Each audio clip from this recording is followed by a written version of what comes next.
पैबा ऐसे ना पैबा आला के हो तुम ऐसे ना पैबा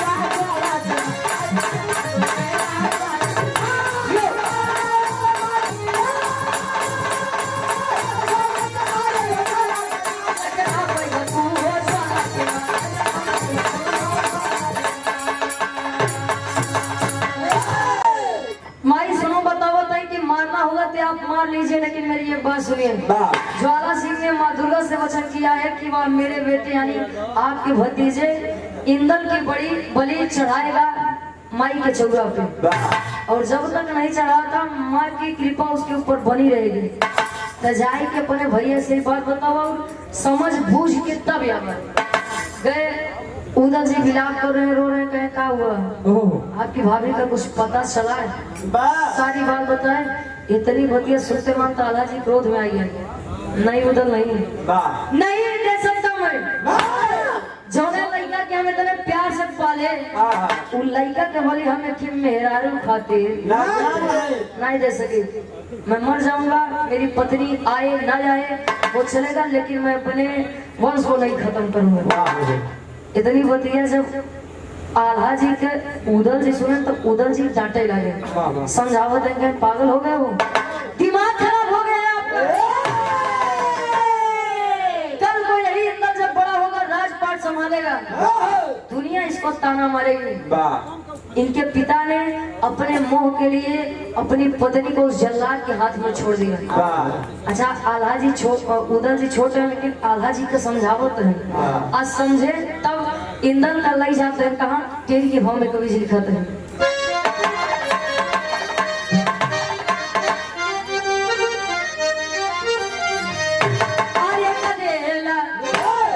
लेके मंदिर में गए, अरे गधेला लेके मंदिर,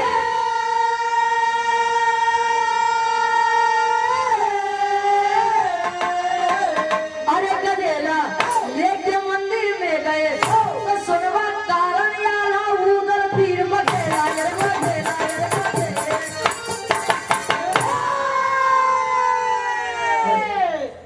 मंदिर में पहुंचे। आखिर माता और पिता का कलेजा कहे माई के जीरा गाई के बाबू जीरा कहा तो बात है अलग बात। ए भैया पिताजी लेकर बच्चे को पहुंचे बलि चढ़ाने के लिए, लेकिन जब अपने बच्चे को देखे उस मासूम के चेहरे को नहीं उदल नहीं, मुझसे नहीं होगा। मैं बिना पत्नी के रह सकता हूँ, लेकिन मैं अपने इस बच्चे के बिना नहीं रह सकता। अच्छा इतनी बतिया हिंदू सुने तो आई के कहे पिताजी वैसे भी नासवर्तन किसी काम का नहीं है, आया है सो जाएगा राजा रंग फकीर। अरे कोई विमान पे चढ़ चला, कोई बंधा जात जंजीर, जो आया है उसे जाना है।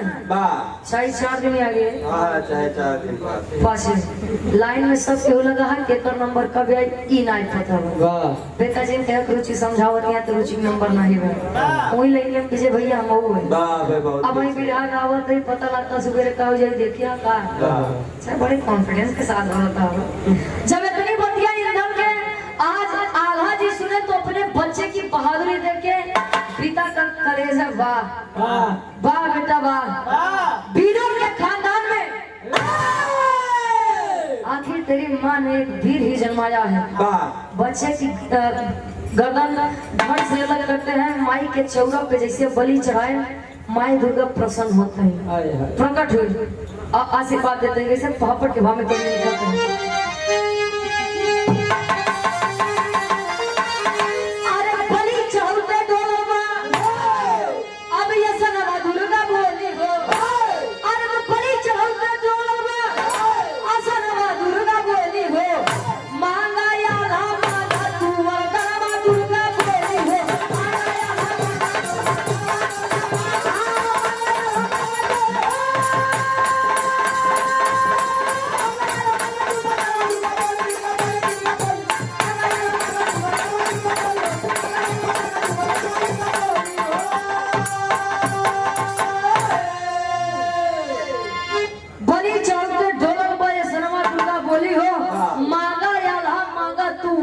दुर्गा बोली हो वाह बेटा वाह, तेरा क्या कलेजा है कि तूने अपनी पत्नी के लिए अपने बच्चे का सर अलग कर दिया। हम तेरी त्याग से बड़े प्रसन्न हैं। बोल क्या चाहिए तुझे? कहीं देवाई चाहती है? कहीं हाँ देव। ऐसे ना पहले तिरवाचा बांधा है। मांगो देवू। कहीं बेटा देवू। कहीं दोगी माते? कहीं देव। कहीं पक्की बात तीसरी बात आ कहीं तिरवाचा बन जाए देवू। कहीं हाँ बेटा मांग। कहीं तो सुना हम मांगा थे क्या मांगे? अरे चिंता कर दो लाल को मेरे वर्दो वर की रानी हो, ज्वाला सिंह के गर्दन में अलग करा महारानी हो। अरे ये मस्त कहेंगे अब उड़ली गगनवा दुर्गा बोली हो। अरे ये मस्त कहेंगे अब गगनवा दुर्गा बोली हो। मांगा यार हम तू बरतना दुर्गा बोली हो।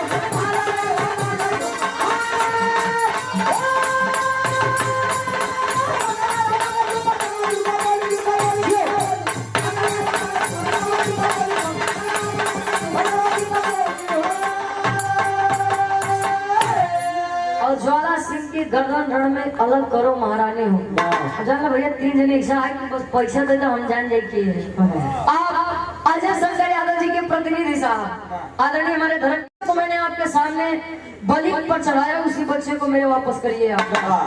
भाई दुर्गा फंस में कहीं तिरवाचा तो बधाई है ना दे तो हो भेजती है दे दे भैया क्यों मस्त कहीं आज इंधन पहले जैसा हो गया कहना और कुछ कहन माई जलवा के रण में गर्दन हम काट गई इतना वरदान दे दे एवं मस्त कह के उड़ जाते हैं आसमान में।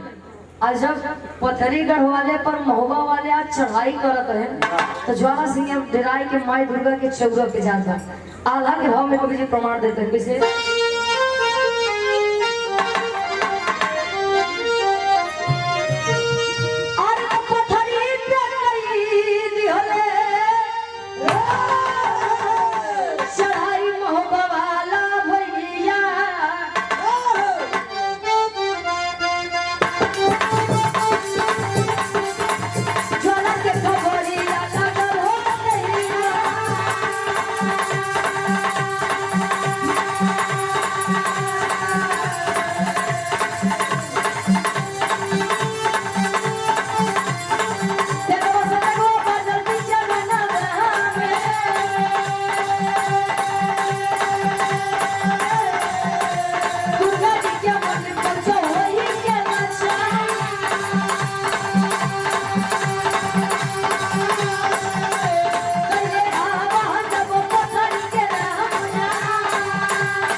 युद्ध पर युद्ध चल रहा है पथरीगढ़ के उस रण में और आखिर में ज्वाला सिंह लाचार होकर माँ दुर्गा के मंदिर पर पहुंचता है। माई गलती हो गई एक बार बस मदद कर देता है कैसन मदद मैंने पहले ही बोला था कि एक शादीशुदा पत्नी को ले आना अपनी मौत को स्वयं दावत देना है।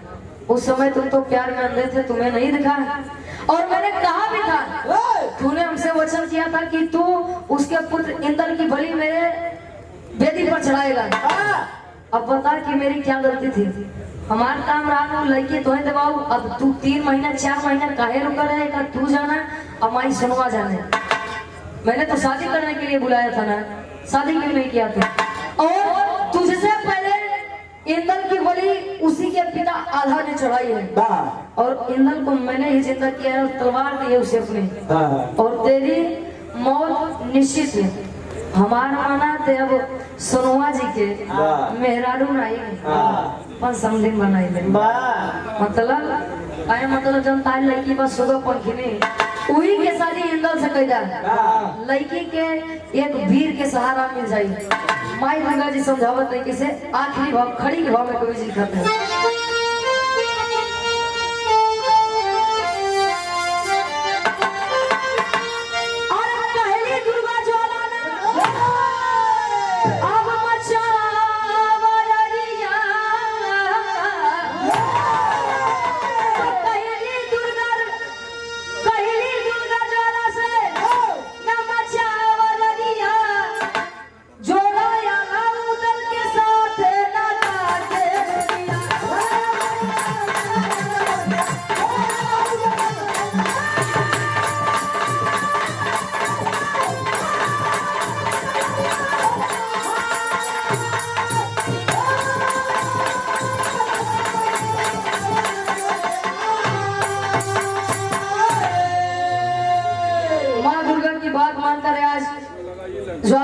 अपनी जान बचाने के लिए तैयार हो गया।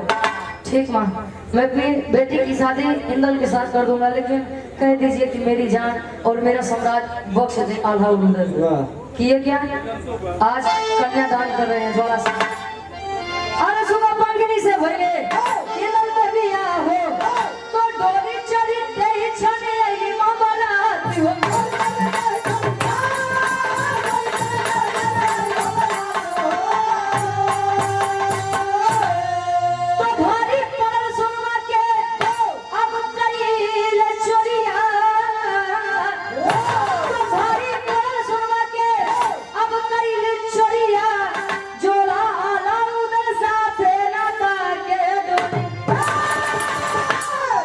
सुबह पंखनी और इंदल की शादी होती है, हंसी खुशी लोग मोहबा नगरी वापस आते हैं। इसीलिए कोनो काम अगर करा तो अहंकार में न करा। हम ये जो नहीं हमसे बड़ा कि होइए नहीं है, अहंकार सबका टूटा है। हमारे बिरहा में सोनवा जी के हरण भाव पथरीगढ़ और मोहबा वाले के बीच में लड़ाई हुई।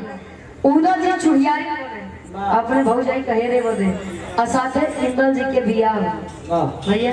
आखिरी में खानदान के परिचय हुआ। गुरु बिहारी गुरु